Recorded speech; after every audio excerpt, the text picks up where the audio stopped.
Hey y'all, welcome to K&D's Homestead. I'm Donna. Today I'm going to cook some green beans to go with my dinner. I've already got all the ingredients together and pre-measured and pre-cut. It's actually not a measurement, but I've got them all together. So the first thing I'm going to do is I'm going to cut up 2 strips of bacon just into some chunks. You can cut them however you want to cut them, but that is the equivalent of 2 pieces of bacon. I have the equivalent of a half of a medium to large onion. I have 1 quart of green beans drained. You want to drain all your juice out, and it doesn't matter if it's store-bought or homegrown. I'm going to use in this case it's homemade poultry broth, chicken broth, but you can use store-bought chicken broth as well. I'm going to use just a little squirt of Pam in the bottom of my pot, and then salt and pepper, and that's pretty much it. Now sometimes I also, instead of using bacon, I will use fatback. That's an item, a staple in the South. A lot of people don't know what that is, but you can use salt pork, you could use a piece of ham hock, any kind of meat that you want to use to season your green beans, that's what you want to use. But I use bacon most of the time, and that's what I'm going to be using today. The first thing I'm going to do is I'm going to turn my stove on, and I'm going to go to between medium and medium high, and that is just to get the bacon and the onions to saute together. I'm going to spray the bottom of the pot with just a slight amount of Pam, just so these things will start cooking good and not stick. I'm going to add my bacon pieces. I'm going to add my onions,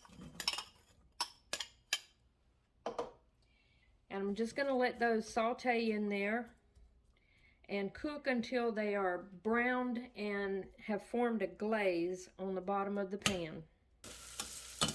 You need to keep the bacon and the onions stirred around, and you want that glaze. It's going to look like they're burning, but it's not. You're creating a glaze on the bottom of the pot, and that glaze is going to be very important to the flavor of your green beans. If your bacon is very lean and not producing any oil to help it fry, you could put just a smidgen of oil in the pot, but you want to keep turning these around and around so that they don't burn, accumulating that glaze right there on the bottom. And the onions and the bacon are just kind of, sauteing and melding together. When you've got a good dark glaze on the bottom of the pot, and timing is everything because you don't want burn, you want that brown glaze, then I'm going to add just a little bit, a splash of chicken broth. And that chicken broth, you stir it around. That chicken broth is going to bring that glaze up off the bottom of that pot.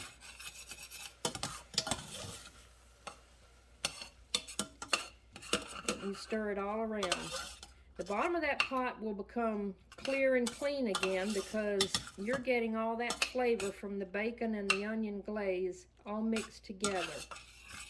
Once you've got the bottom of the pot fairly cleaned off and all that glaze and the onions, then you're going to add your green beans.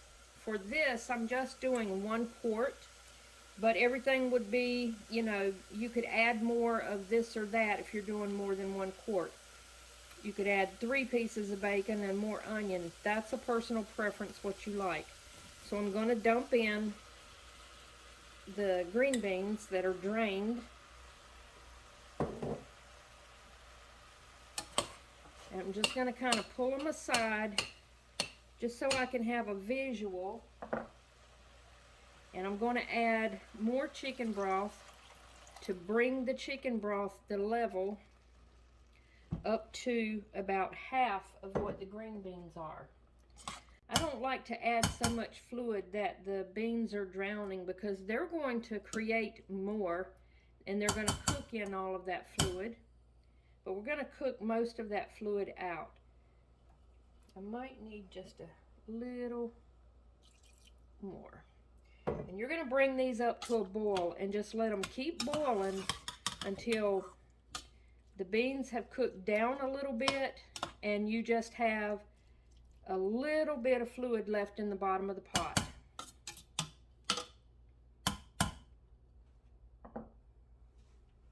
And you're going to add salt and pepper to, how you want it. It's going to be to your own taste preference. Sometimes I even add a handful of medium to small diced potatoes. They're really good in the green beans as well, but I'm not doing it today. And you want these to come up to medium to high boil. Now that a lot of that juice has boiled out, I'm going to turn them off. This is enough because we're going to sweat them and let them steep. You're going to put a lid on them and turn them off. And you're going to let them sit there and steep for at least 15 minutes. And then they're done.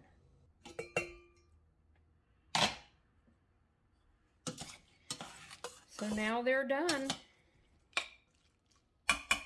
And I guarantee you they are delicious.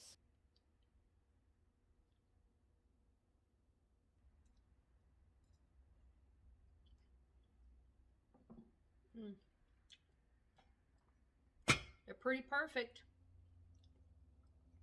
I hope you liked this video. If you did, it would be appreciated if you would hit like and possibly be willing to subscribe to my channel. Y'all have a great day, okay?